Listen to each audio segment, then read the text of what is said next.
Bagian ini akan menjelaskan secara ringkas tahapan eksperimen psikologi. Tujuannya, teman-teman memahami tahapan eksperimen psikologi secara umum dan secara khusus. Yang pertama, dalam melakukan eksperimen psikologi, sama halnya dengan berbagai riset, dengan berbagai model atau pendekatan penelitian, apakah itu kuanti dan kualitatif, maka yang pertama dilakukan oleh peneliti adalah melakukan identifikasi masalah atau tinjauan pustaka.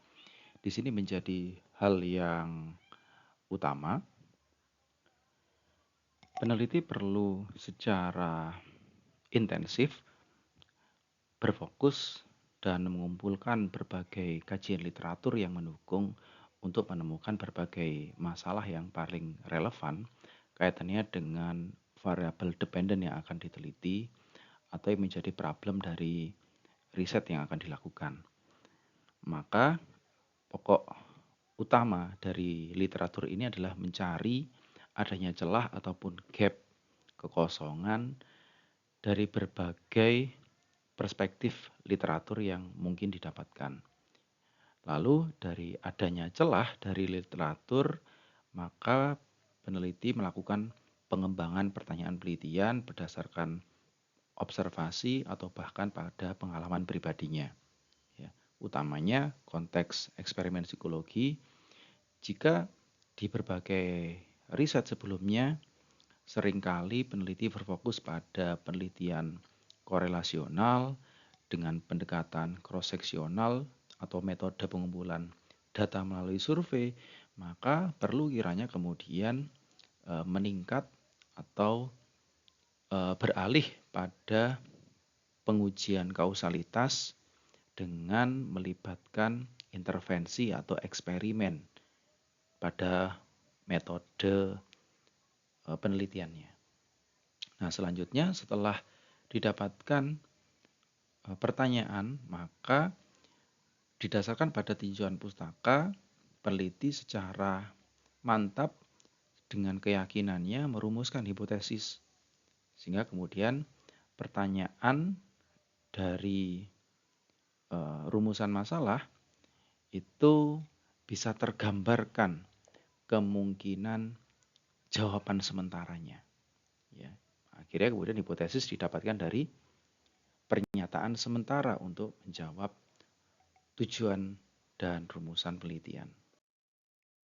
Selanjutnya, dilakukan perencanaan desain penelitiannya, menentukan variabel, subjek yang paling relevan, metode yang paling kuat untuk menjelaskan apa hubungan kausalitas yang bisa ditegakkan, dan kemudian menyusun prosedurnya. Ya. Setelah itu, lakukan preregistrasi untuk meningkatkan transparansi dan mengurangi bias. Ini biasanya bisa dilakukan melalui beberapa platform seperti Open Science Framework, ya.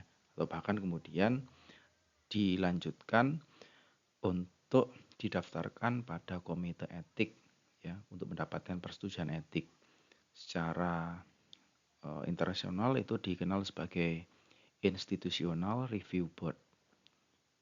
Nah, pada persetujuan etik, peneliti mengajukan proposalnya, ya, setelah mendapatkan hipotesis dan konsep teoritis, rancangan metode penelitiannya, ke Dewan Etik untuk mendapatkan persetujuan etik sebelum pengumpulan data atau sebelum eksperimen dilakukan. Nah, lalu kemudian setelah mendapatkan persetujuan, maka beralih pada riset kecil atau mini riset atau seringkali yang kita sebut sebagai pilot study. Ya, ini adalah seperti riset uji coba. Gitu ya. Umumnya dia menggunakan desain yang lebih sederhana, ya, sebagai penelitian awal, ya, uji coba prosedur, alat untuk memastikan semuanya akan berjalan sesuai dengan harapan atau rencana. Baru kemudian ini melakukan eksperimen, ya, melaksanakan kerja-kerja eksperimen sesuai dengan desain yang dipilih oleh peneliti didasarkan atas sumber daya yang dimiliki. Mengumpulkan data secara konsisten, didokumentasikan, bahkan kemudian setiap kesalahannya diidentifikasi, dikenali dan disadari, dan bagaimana kemudian melakukan perubahan atas apa yang sudah dikerjakan. Selanjutnya, ketika data sudah dipilih, maka dilakukan analisis data menggunakan yang awal terlebih dahulu adalah statistika deskriptif untuk setiap variabel yang diteliti, terutama pada variabel dependen, pada kemudian pengujian statistika inferensial untuk menguji hipotesis yang tujuannya adalah menjawab rumusan penelitian atau mencapai tujuan penelitian.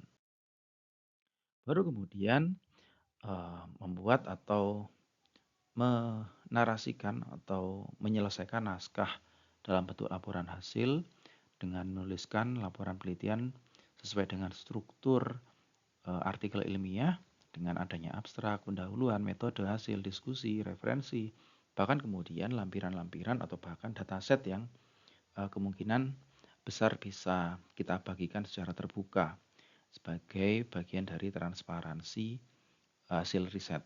Gitu ya. Nah, selanjutnya setelah laporan hasil ini diselesaikan, yang seringkali kita sebut sebagai manuskrip, itu kemudian tidak selesai hanya sebagai laporan saja, tapi ada tujuan selanjutnya dilakukan diseminasi. Ini adalah output harapan dari serangkaian pekerjaan penelitian untuk menyampaikannya atau mempresentasikannya kepada komunitas ilmiah atau bahkan masyarakat secara umum. Ya. Presentasi itu bisa melalui konferensi atau melalui seminar-seminar ilmiah secara nasional ataupun internasional, dan bahkan kemudian mempublikasikannya dalam jurnal nasional ataupun internasional. Dan ini kita perlu memilih kanal-kanal di berbagai jurnal manakah yang paling kredibel. Sehingga apa yang sudah kita pelajari bahwa proses penelitian eksperimen adalah satu siklus ya, yang terstruktur namun fleksibel dimulai dari identifikasi masalah hingga diseminasi hasil. Apakah kemudian setelah diseminasi hasil itu riset akan selesai? Tidak. Setiap pekerjaan penelitian pasti ada keterbatasan dan setiap keterbatasan akan menstimulus, memberikan inspirasi untuk dilakukannya perbaikan, mencapai teori yang lebih matang atau teori yang kuat atau robust, sehingga memungkinkan keterbatasan penelitian di studi sebelumnya itu akan menjadi titik awal untuk melakukan riset yang lebih kompleks dan lebih kuat, sehingga akan memunculkan pertanyaan penelitian yang terbaru dan kemudian berlanjut pada penelitian yang baru lainnya. Transparansi, etika, dan komunikasi yang jelas adalah kunci dari keberhasilan dalam penelitian ilmiah. Sekian, kita berjumpa pada materi pembelajaran yang lainnya.